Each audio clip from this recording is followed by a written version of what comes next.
생각을 한번 해보세요. 우리나라 역사의 가장 비극적인 사건은 6.25 동란 전쟁이라고 우리는 알고 있어요. 우리 어른들은 다 아는 얘기입니다만은 6.25 동란의 발발 원인이 남침이에요, 북침이에요? 네? 우리 학교에서 뭘로 배웠죠? 네? 북침? 남침? 모르지. 지금 뭐 침략은 침략인데 이게 지금 무슨 말인지를 모르겠는 거야. 제가 뭐 생각을 해보세요. 교과서에는 남침이라고 나와요. 근데 생각을 해봐요. 남침 그러면 우리가 침노했나?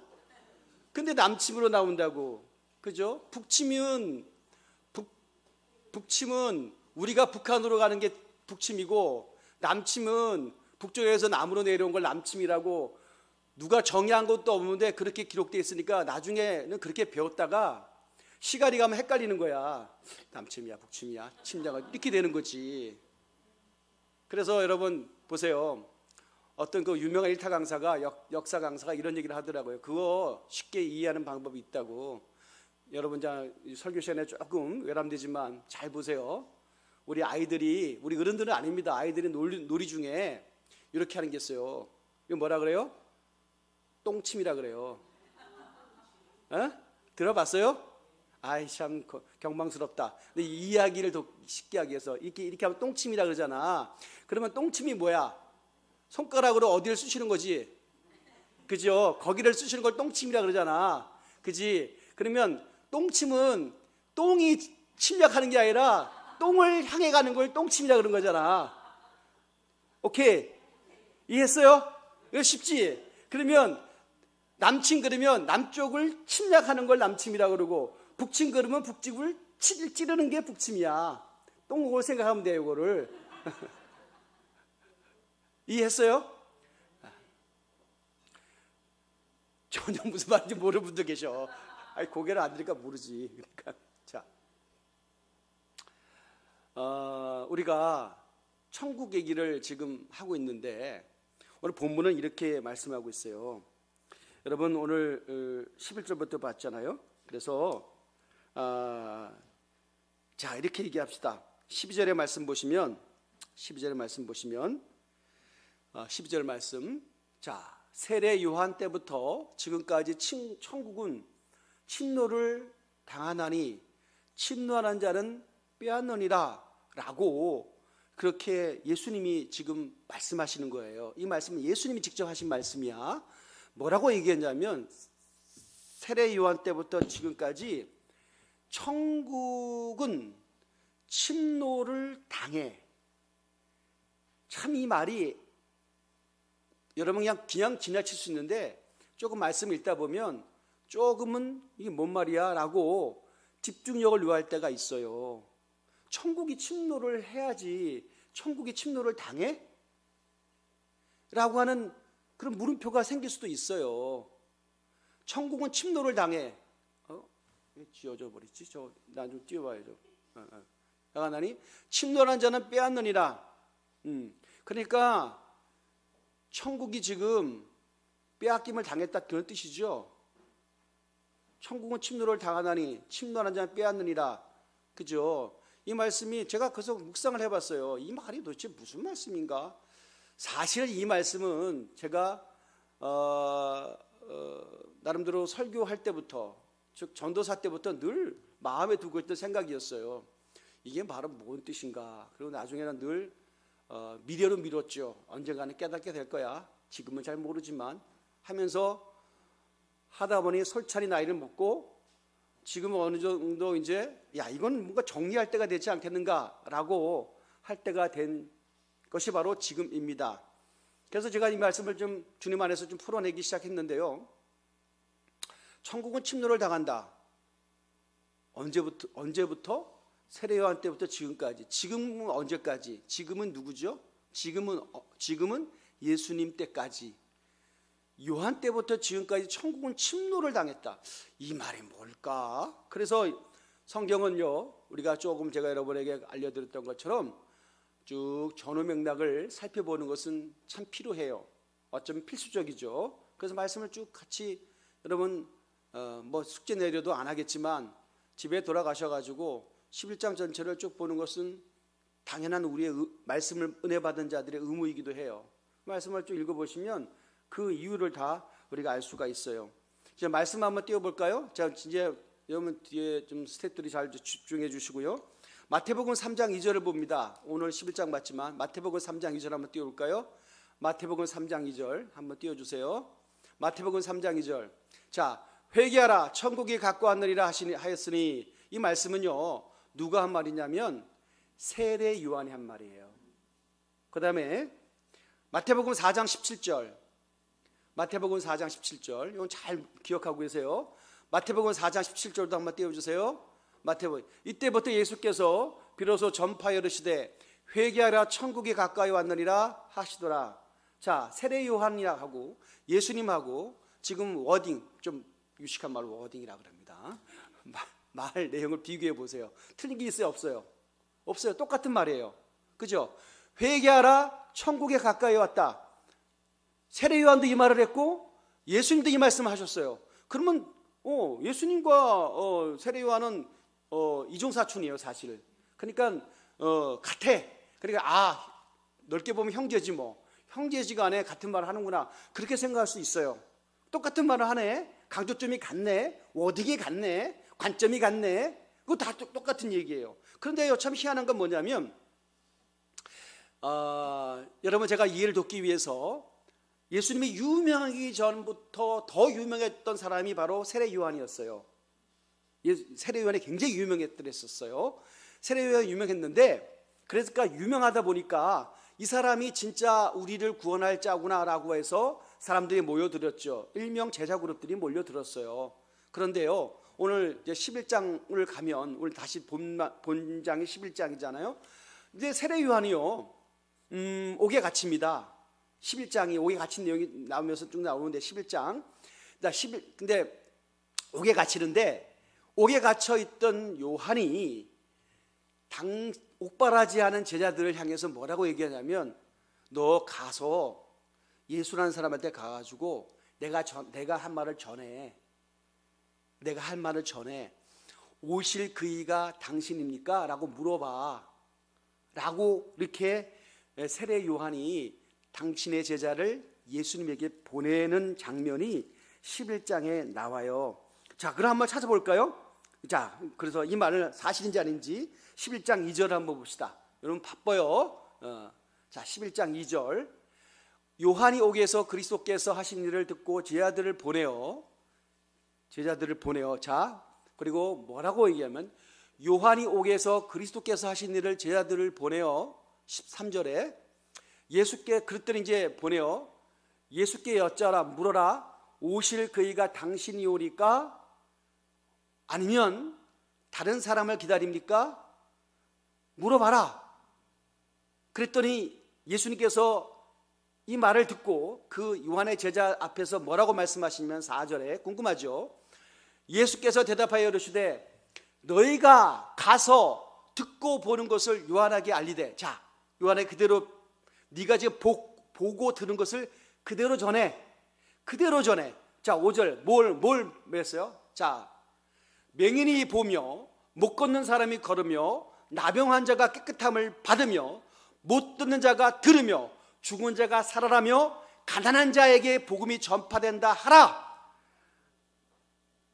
이 말을 요한에 가서 전하라는 얘기예요. 자, 그러면 한번 생각해 보세요. 아까 확인해 봤죠? 두 워딩을 비교해 봤어요. 자, 요한도 회개하라 천국이 가까웠다 라고 그가 세상에 나와서 일성이 바로 그 말씀이었고, 예수님도 공생에 들어오셔서 첫 번째 하셨던 세상에 대한 거룩한 포효가 뭐냐면 회개하라 천국이 가까이 왔다. 말이 똑같아요. 똑같은 사인데 왜 요한은 똑같이 말을 하면서 자기는 아닌 거야. 진정한 메시아는 자기가 아니고 더 뒤에 오신다. 근데 더 뒤에 오신 이가 진짜인지 확인하고 싶다. 왜? 세례 요한은요, 잘 들으세요.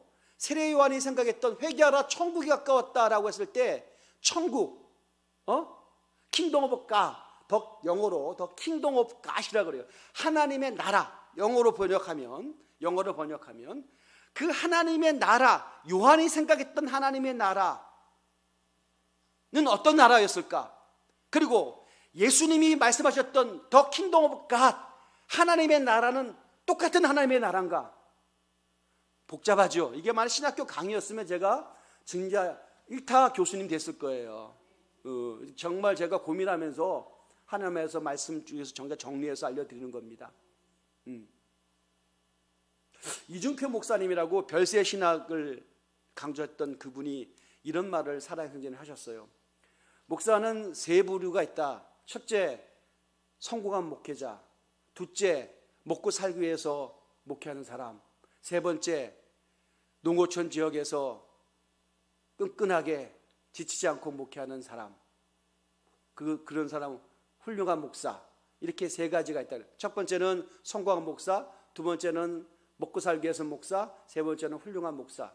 나는 어떤 목사? 나는 첫 번째 성공한 목사다. 그렇지만 훌륭한 목사는 아니다 라고 얘기를 했어요. 왜 이 말을 했냐면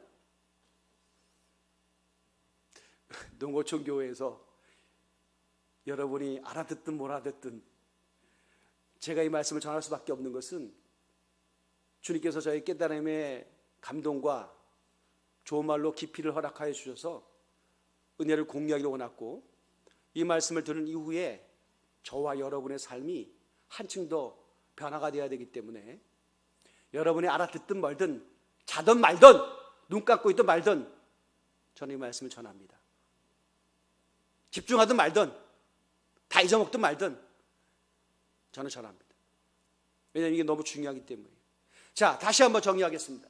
요한이 생각했던 더 킹덤 오브 갓, 하나님의 나라와 예수님이 말씀하셨던 더 킹덤 오브 갓, 하나님의 나라가 같은 거예요, 다른 거예요? 말은 같은데 같은 거 아니에요? 같은 거 아니에요? 그렇죠, 같은 수 있어요. 제가 여러분에게 말씀드린 건 뭐냐면 같은 거라고 칩시다. 같은 거라고 생각했는데 요한이 지금 갇혔어. 옥에 갇혔어. 그리고 좀 있다가 요한은 죽어. 옥에서. 옥사 아닌 옥사죠, 그죠? 옥에서 끌려나가서 목 베어 죽음을 당하니까. 왜 죽음을 당하죠? 요한이 왜 옥에 갇혔어요? 네, 당시의 권력가 헤로데에 대해서 바른 얘기를 했거든요. 그 비윤리적인 왕으로서, 지도자로서 비윤리적인 것에 대해서 아주 하나님의 공의와 심판자의 입장으로, 그리고 선지자의 역할을 감당하기 위해서 죄를 죄라고 지적했거든요. 그렇게 살면 안 된다 그랬어요. 그 윤리의 타락에 대해서 적나라하게 지적했어요. 너무 쓴 소리지. 그러니까 요한이 옥에 갇힙니다. 자, 그 얘기를 안 하면 사실 요한을 옥에 가다 놓기가 쉽지가 않아요. 왜냐하면 요한을 따르는 사람이 많았거든요. 요한은 진짜 청렴결백한 사람이었어요. 광야에서 외치는 자였거든요. 시대의 메신저였고 선지자였어요. 그리고 요한은요, 그 요단강에서 수많은 사람들이 그 요한을 바라보고 나왔어요. 왜? 세례를 베푸었거든요. 세례라고 하는 것은 죄 씻음의 표시였거든요. 아니, 역대 이래로 어떻게 물로 죄를 씻어? 말이 안 되지. 요한은 그런데도 불구하고 막 사람들이 막 인산인해를 이루는 거야. 그 정도로 엄청난 맨파워가 있었어요. 대단한 사람이었어요. 근데 이게 최고의 권력가에 대해서 대드니까 권력가가 왜 갇힌 거지? 자, 그런데 이만저만 이유 때문에 목배임 당한 걸 알고 있잖아요. 근데 옥에 갇혀 있는 그 순간 아마도 요한은 직감했을 거예요. 자기가 옥에서 죽는다라고 한 것은, 옥에서 못 나간다는 걸 알았을 거예요. 생각했겠죠. 생각했겠죠, 당연히. 그리고 생각했겠지. 자기는 하나님께서 주신 역할을 충분히 감당하고 있는데, 여기까지인가 보다. 자, 요한이 생각했던 더 킹덤 오브 갓, 하나님의 나라는 뭐였을까요? 정의로운 나라였겠죠. 지도자는 반듯하고 하나님의 말씀에 서 있어야 되며 백성들에게 존경과 신망을 얻어야 되며, 그리고 압제당했던 이 나라가 정치적으로 완전한 독립을 이루며 생각했던 그런 꿈, 그런 독립, 그런 정의로운 세상 생각했어요. 요한의 마음에 그게 있었다고요. 그것이 요한이 생각했던 하나님의 나라였습니다. 그게 요한이 생각했던 하나님의 나라였어요. 그런데 자기는 지금 갇혀 있는 거야. 그러면 자기가 구현했던 하나님의 나라가 아직까지 안 이루어진 거지. 못 이루어진 거지. 그럼 나 때는 아닌가? 그럼 누가 완벽한 하나님의 나라를 구현할 것인가에 대한 기대가 있었겠지. 기대가 있었어. 그리고 나서 예수라고는 소문이 들어. 이 사람이 막 엄청난 사람이 몰린다는 거야. 저 사람이 혹시 성경에 예언했던 저분인가? 라고 당신의 제자를 보냅니다. 확인해보고 싶었던 거죠. 그랬더니 뭘 기대했겠어요? 이 썩어 문드러진 세상을 뒤집어야 돼. 타락된 정치 권력은 다 바꿔버려야 돼. 그 정도의 발언이 나올 줄 알고 보냈겠죠.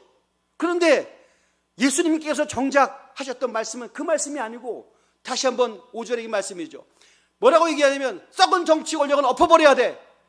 그런 말씀을 생각했을런지 모르지만 예수께서는 그런 말씀하신 것이 아니라 맹인이 보며 못 걷는 사람이 걸으며 나병한 자가 깨끗함을 받으며 못 듣는 자가 들으며 죽은 자가 살아나며 가난한 자에게 복음이 전파된다 하라. 이 말을 전한 거예요. 이것이 나의 정체성이다. 내가 구현하고 싶은 하나님의 나라다 라고 하는 그 말이에요.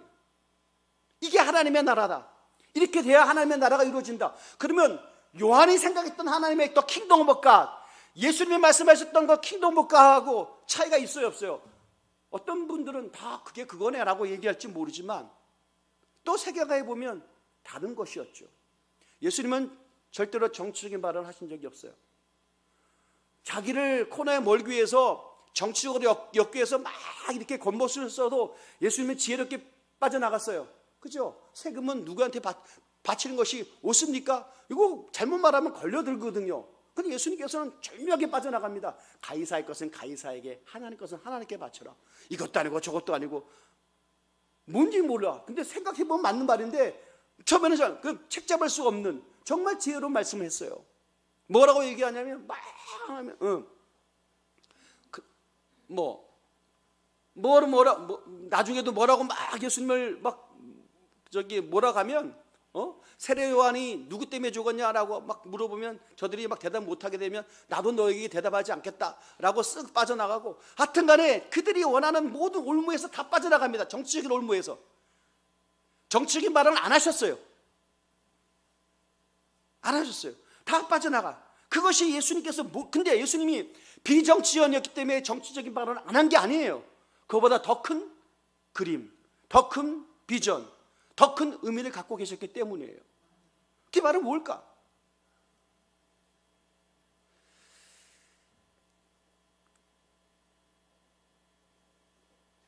여러분, 예수님께서 마지막 하나님 나라에 올라가실 때, 소위 말해서 우리가 그것을 승천이라고 합니다. 승천하실 때 당신의 제자들을 모아놓고 당신의 제자들 앞에서 이런 말씀을 하셨습니다. 잘 아시는 말씀이에요.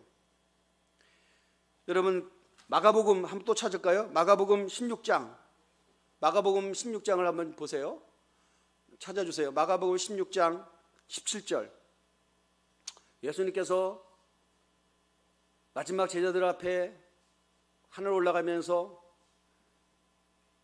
내가 못한 이 혁명을 너희들이 이 시대의 카라반이 되어서 카라반 아시죠? 카라반이 되어서 혁명적 전사로 삶을 살아야 돼. 이 썩어버진 세상, 있는 자가 없는 자를 착취하고 가진 자가 못 받는 자를 눌러버리는 이 세상을 다 혁명해야 돼 라는 말씀을 안 하시고 뭐라고 말씀하셨냐면 믿는 자들에게 이런 표적이 따른다. 마지막 하십니다. 그들이 내 이름으로 귀신을 쫓아내며 새 방언을 말하며 18절 새 방언을 말하며 뱀을 집어올리며 무슨 독을 마실지라도 해를 받지 아니하며 병든 사람에게 손 얹은 즉 나으리라 하시더라. 이게 예수님의 마지막 당부의 말씀, 약속의 말씀, 선포였다라고 하는 겁니다. 그럼 예수님께서 구현하고 싶었던 하나님의 나라가 뭐였을까? 그냥 소소하게 그냥 주변 사람들 문제 해결하고 막 그런 거냐? 병 낫게 하고 또 막 독을 먹는데도 막 독이 안 오르고 또 병든 자에게 손 얹으면 낫고 귀신을 쫓아내고 이거가? 그것만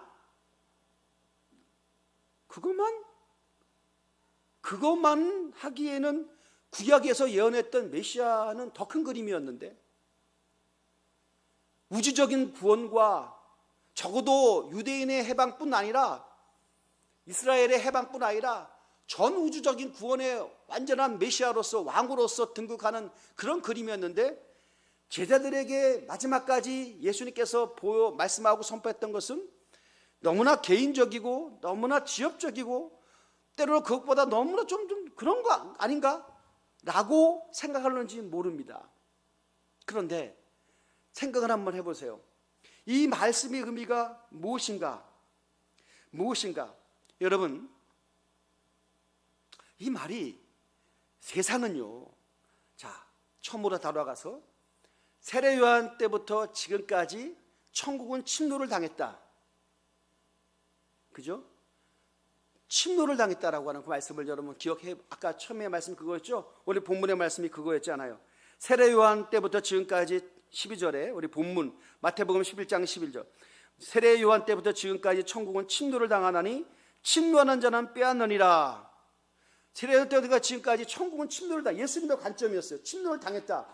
무슨 침노를 당했냐? 암세포가 생기면 몸은 암세포에게 점령을 당합니다. 암세포라고 하는 것은 자기만이 강렬하게 세포 분열하는 나쁜 세포들이잖아요. 그죠? 정상적인 세포들은 어떤 세포가 힘이 빠져서 사멸되어지면 그 자리를 메꾸고 재생되어져서 건강의 기능을 하지만, 암세포라고 하는 것은 계속해서 기하급수적으로 번식을 해요. 분열을 해요. 통제가 안 될 만큼. 그리고 주변에 있는 모든 영양분을 다 빨아들이지. 그걸 악성 종양이라 그러잖아요. 지만 살라고 나머지 우리 몸의 다른 기관에 가야 될 모든 영양분을 지가 다 뺏어가 버리잖아. 그걸 우리가 암세포라고 하잖아요. 의학적으로 저는 그렇게 이해하고 있습니다.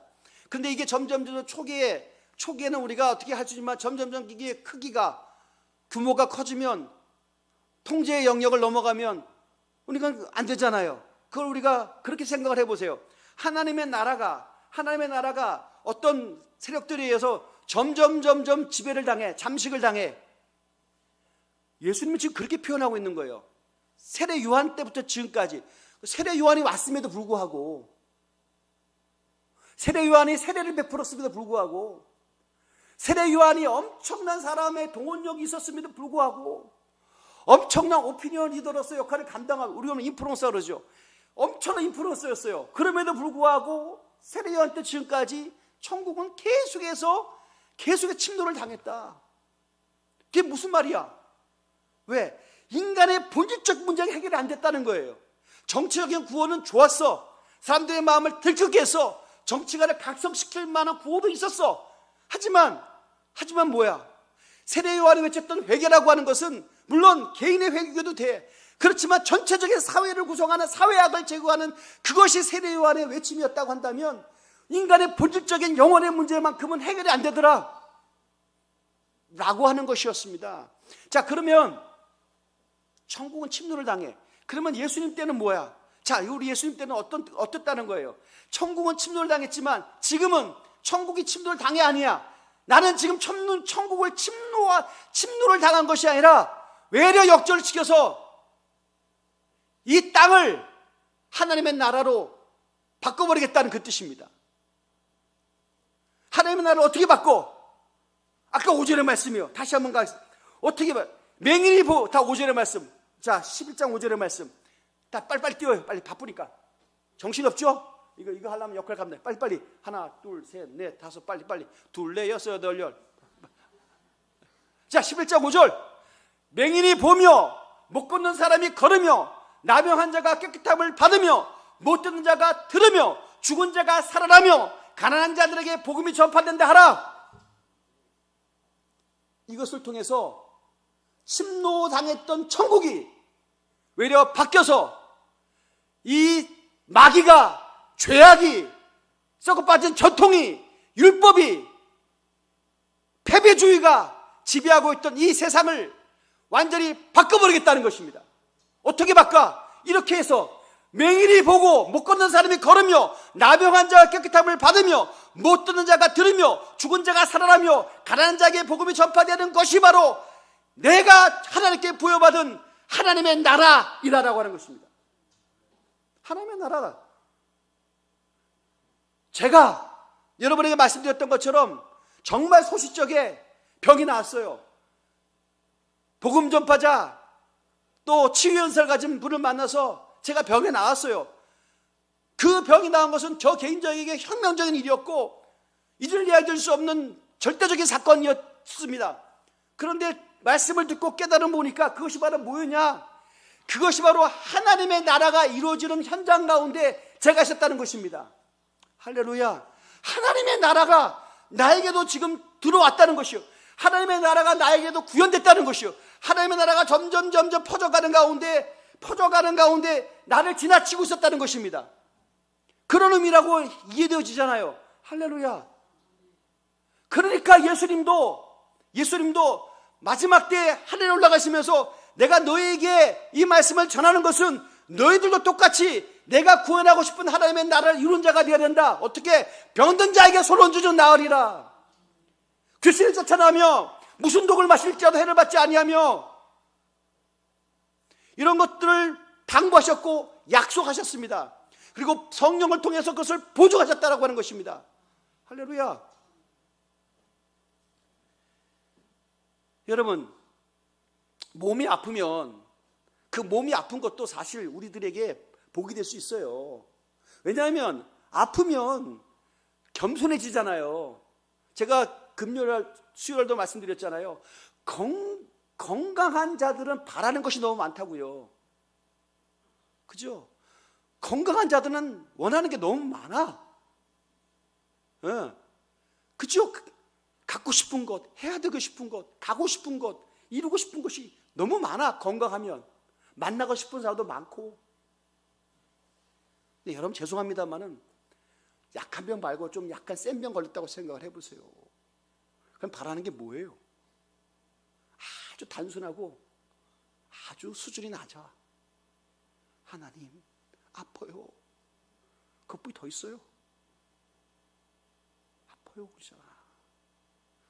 그리고 나지막히 얘기해요. 하나님 고쳐주세요. 뭐 민족과 통일과 어쩌고 저쩌고 뭐 민주주의와 다 건강할 때 하는 얘기야. 다 세계 평화와 어쩌고 저쩌고 다 지 건강하고 좋을 때 한 얘기야. 지 아파봐. 그런 생각 들어오지도 않아. 그죠? 그렇게 겸손할 수가 있어요. 병이 들면. 외려 그것이 어쩌면 주님 만날 수 있는 통로가 된다고 한다면 그것이 외려 복일 수도 있다라고 하는 그 역설도 가능합니다. 그건 저는 부정하지 않아요. 하지만 몸이 지나치게 아프거나 지나치게 장기적으로 가면 우리는 많이 경험하게 됩니다. 몸이 아프면 인격도 무너집니다.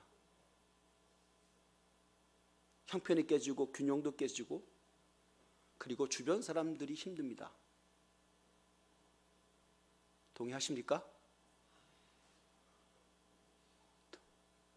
거기에 무슨 하나님의 나라가 있습니까?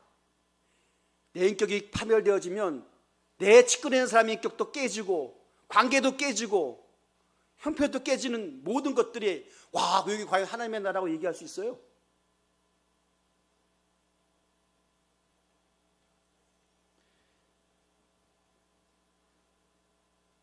얼마 전에 저희 아내와 함께 잠시 잠깐 지방에 간 적이 있습니다. 아내가 굉장히 힘들어하더라고요. 저 똑똑한 양반이 막 힘들어하는 거예요. 잊어먹었대. 뭘 잊어먹었냐면 화장실에서 5만 원짜리 잊어먹었다는 거야. 휴게소에서 막 씩씩거리는 거예요. 그래서 막 그러면 무슨 핸드폰도 아니고 현찰 5만 원 그걸 주머니에 뭐 사 먹으려고 꼬이고 넣었다가 뭐 이제 그래서 너무 분해하는 거예요. 그래서 내가 포기해라. 그냥 필요한 사람에게 줬다고 생각하고. 근데 막 너무 안타깝고 막 뭐 분해하는 거예요. 그래갖고 믿져나 본전하겠다고 해가지고 저기 분실물 센터로 갔어. 그래갖고 얘기를 했어. 5만 원 잊어먹었다고. 어떤 결과는 어떻게 뭐 과정은 다 생각하고 그 5만 원 정말 거뜬하게 찾았어요. 결론은 그래. 결론 찾았어. 어쨌든 하던데 누군가 습득해 갖고 신고했다는 얘기야. 내가 그 얘기를 하면서 대한민국 만세 그랬어요. 대한민국 만세. 아니 여러분이 5만 원짜리를 주면 신고해 마라. 우리 1,000원짜리 할 줄 몰라도 5만 원짜리 생각이 많을걸. 뭐 누군 그래 CCTV의 역할이라고. 아니 화장실에 무슨 CCTV가 어딨냐고. 그거 신고한 사람 대단한 분이죠. 그죠? 대한민국의 윤리와 수준이 정말 세계 탑 클래스예요. 나는 정말 감동 먹었어. 여러분 이런 훌륭한 대한민국입니다. 근데 이 훌륭한 대한민국 그리고 습득에도 자기 걸 아니 현찰을 핸드폰도 아니고 현찰을 그대로 신고하는 그런 탁월한 민족이 지구상에 가만히 있을까? 대한민국 빼놓고 라는 생각을 해보면 좋은 나라죠. 그죠? 싫어요? 왜 그럴까요? 죄송합니다. 내 표현이 거칠어도 먹고 살만해서 그래요. 예전처럼 우리가 보릿고개를 넘지 않아 그렇게 없어졌어요. 예전처럼 도시락 싸가면 쌀하고 보리쌀하고 개수 씌워가지고 7대3 안 되면 도시락 뺏고 했던 시절 지금 애들한테 얘기하면 이해를 못해요. 아이고 밥 쌀이 없으면 빵 먹으면 되지 뭐 이런 애들인데 뭘 지금 보리쌀 얼마를 먹는데 그 보리쌀 먹으면 좋은 거지 이렇게 얘기하는 친구들 많은데 그때를 생각하면 언감생심 무슨 5만 원을 신고를 하냐고. 우리가 지금 잘 살아진 거잖아요. 제가 이 말씀을 드린 것은 너무 가난하면 윤리가 없습니다. 배려심도 없습니다. 나 먹고 살기 바쁜데 나는 어떻게 생각을 해요. 하나님께서 복 주셔서 대한민국 잘 살아진 거예요. 그래서 5만 원을 습득해도 카운터에 맡겨요. 그것도 조그만 가게가 아니라 고속버스 휴게소 엄청 크잖아. 고속도로 휴게소가.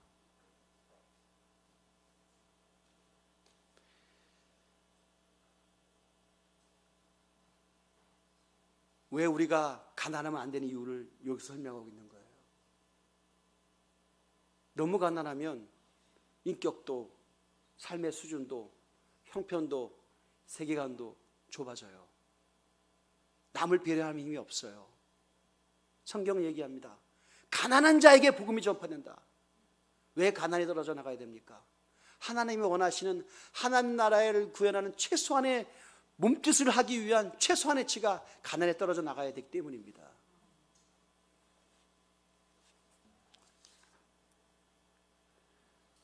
예수님께서 우리에게 놀라운 일을 맡기셨습니다. 이 말씀을 이 세계를 하나님의 나라를 구현하려고 그러면 우리가 어떤 삶을 살아야 되는가? 그래서 예수님이 제자들에게 당부한 말씀은 교회에게 당부한 말씀하고 동일한 거예요. 우리도 말씀을 선포해야 돼요. 우리도 건강해져야 돼요.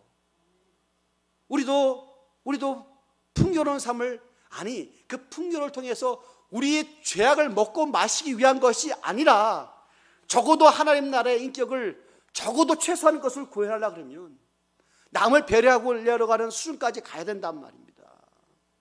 그게 복음이라고 얘기해요. 그게 예수님께서 말씀하셨던 하나님의 나라라고 지금 성경은 얘기하고 있다라고 하는 것입니다. 너무 멀리 있지 않아요. 하나님의 나라가 어디 있냐고요?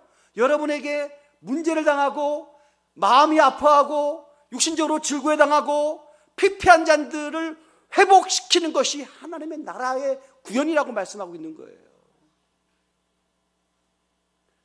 그 하나님의 나라가 이루어져야 됩니다. 그러면 다른 거는 뭐 없으면 내 돈 좀 나눠줘가지고 좀 같이 그렇게 할 수도 있어. 하지만 병든 자를 내가 어떻게 하라고? 여러분 병든 자로서 기도는 하지요. 기도는 해요. 여러분이 나지막히 골방의 기도, 겸손한 기도를 해요. 주여 이 병을 고쳐달라고 기도도 해요. 하지만 때로는 교회는 그 병든 자를 위해 서로 병 낫기를 위해서 기도하라고 말씀하고 있습니다. 선포를 하라고 말씀하고 있는 겁니다. 낫든지 않건 여러분 보세요. 우리가 가장 제가 잘못된 신학은 아니에요. 근데 생각을 해보면 우리는 칼빈주의, 우리 개혁주의는 칼빈주의라고 그래요. 칼빈주의라고 하면 예정론에 입각한 구원관을 갖고 있어요. 예정론이라고 하는 것은 예정되어 있다는 거죠. 다시 말하면 구원받을지 구원받지 못할지 예정되어 있다라고 하는, 그것까지 예정되어 있는 거예요. 하나님 모르시는 분이 없기 때문에, 그죠? 모르시는 것이 없기 때문에 다 예정되어 있어요. 그러니까 예정론자들이 가장 힘들어하는 것이 바로 뭐냐면, 굳이 우리가 전도할 필요 있어 없어? 예정되어 있는데, 예정되면 어떻게든 하나님께서 구원시키시겠지, 그죠? 그렇게 생각을 하기 때문에 우리가 복음을 전하지 않기 때문에 예정론자들이 갖고 있는 가장 약점이 바로 전도라고 누군가 얘기를 하고 온 적이 있어요. 사실 우리는 모르지.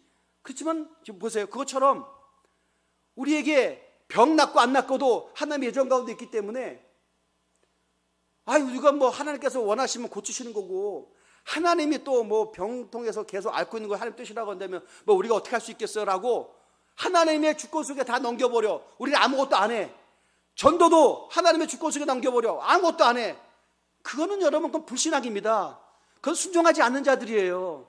우리는 믿든지 믿지 않든지 간에 예정돼 있다 할지라도 우리는 몰라. 우리에게 부여준 것은 최선을 다해서 복음을 전하는 거야. 아멘. 최선을 다해서. 마찬가지로 병 낫지 않는 우리는 몰라. 하지만 최선을 다해서 손 얹어 기도하는 거야. 할렐루야. 그거는 우리의 영역, 병이 낫고 안 먹고 하나님의 주권이지만 우리는 최소한의 것을 하는 거야. 그거 순종이야. 아멘. 제가 언젠가도 말씀을 드렸어요. 어떤 중국에 있었던 얘기인지, 인도에 있던 얘기, 신화 같은 얘기죠. 이런 얘기를 여러분에게 차용해서 설명한 적도 과거에 한번 있는데요. 한번 기억을 되살려 보십시오. 어떤 부족과 어떤 부족이 뭐 심각하게 싸웠어요. 전쟁을 했다는 얘기죠. 근데 저쪽 지역에서는 엄청난 큰 장수가 있어요.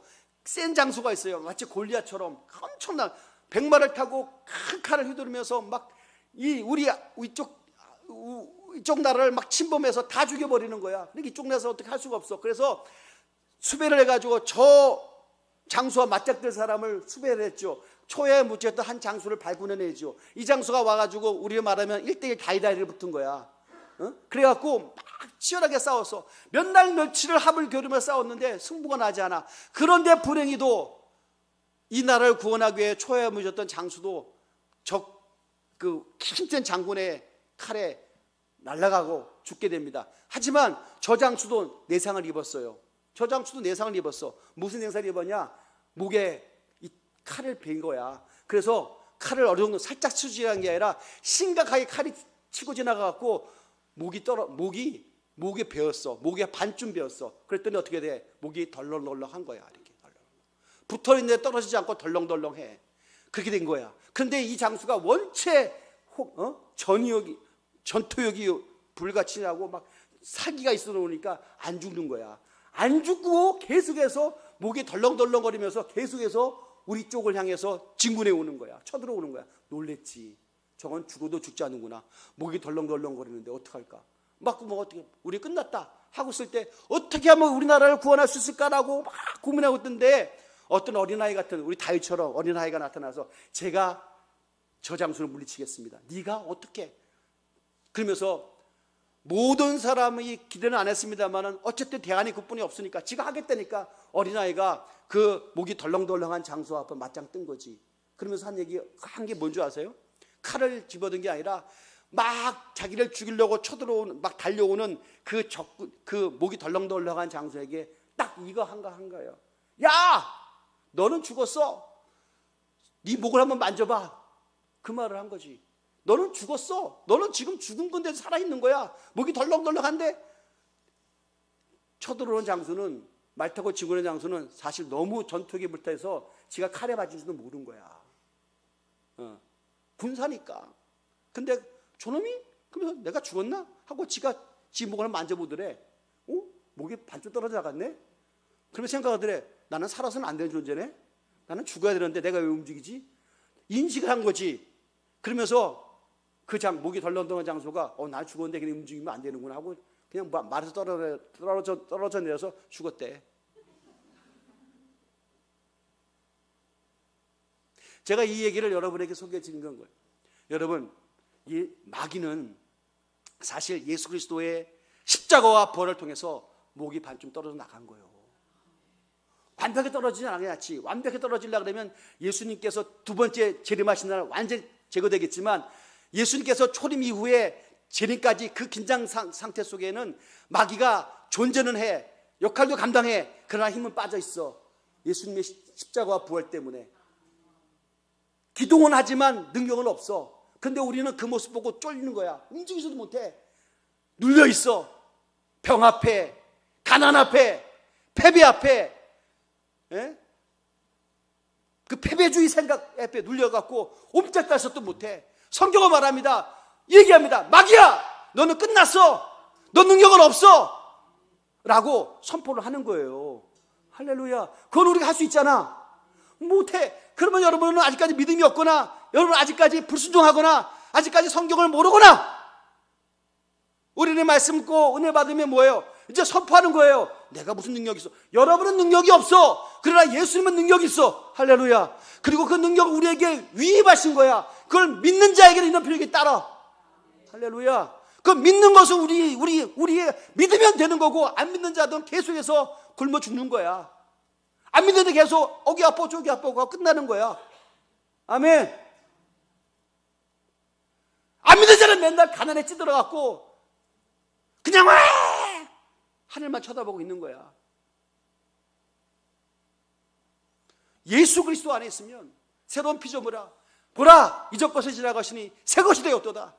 그 새 것이 뭐예요? 믿음으로 하나님의 나라를 구현해낼 수 있는 거룩한 열정이 있는 그런 선포를 할 수 있는 사람이 바로 새 피조물이고 새 사람인 줄 믿습니다. 그러므로 오늘 우리가 선포하는 거예요. 아니 영적으로 보세요. 저 사람을 설득하려고 그러지 마세요. 내가 무슨 알려간 지식이 있고 설득력이 있고 논리가 있어갖고, 여러분 나도 잘 모르는 것을 성경을 한 번 읽으면 다 잊어먹는 그 내용을 어떻게 전하겠어요. 그러나 딱 한 가지, 저들은 마귀의 집에 있구나. 그러므로 영적 싸움을 해야 되는구나 라는 생각을 하셔야 됩니다. 보이진 않게 여러분 추측 기도를 하는 거예요. 앞에서 마귀가 떠나가라 그러면 기분 돼요. 인격을 못 얻어가니까 기분 나빠하고, 안 보이는 데서 그 기도를 하고 예수 믿으라고. 할렐루야. 그런 선포를 하세요. 아멘. 그랬을 때 하나님의 나라가 이루어지는 거야. 하나님의 나라가, 그래서 세례 요한까지 천국은 침노를 당했어. 빼앗겼어. 그러나 예수 때부터는 아닌 거야. 할렐루야. 역전이 일어난다는 것입니다. 그 역전은 교회에게 맡기신 거예요. 여러분이 그 역전의 주인공이 되시기를 예수 이름으로 축원드립니다. 할렐루야. 왜 패배주의와, 왜 분노와, 왜 무지와 연약함과 불신의 늪에서 헤어나지 못하고, 나는 계속해서 주어진 환경 속에 완전히 지배를 당해서 아무런 대안도 없이 신앙이 뭔지, 말씀이 뭔지, 믿음이 뭔지, 성령이 뭔지, 구원이 뭔지 모르면서 계속해서 지켜내 앉아있다가 끝나버린 인생이 더 이상 되어서는 안 된다고 하는 것입니다. 할렐루야. 믿음으로 일어나기를 주의 이름으로 축원드립니다. 아멘. 그래서 믿는 자들에게는 이런 표정이 있다는 거예요. 믿음으로 선포하셔서 여러분 저주를, 그리고 불신을, 그리고 마귀의 세력을 끝장내고 하나님의 나라를 구해내는 믿음의 주인공이 다 되시기를 예수의 이름으로 축원을 드립니다. 기도를 하는데 주님, 제가 여기 있습니다. 믿음으로 일어나기를 원합니다. 믿음으로 말씀으로 승리하기를 원합니다.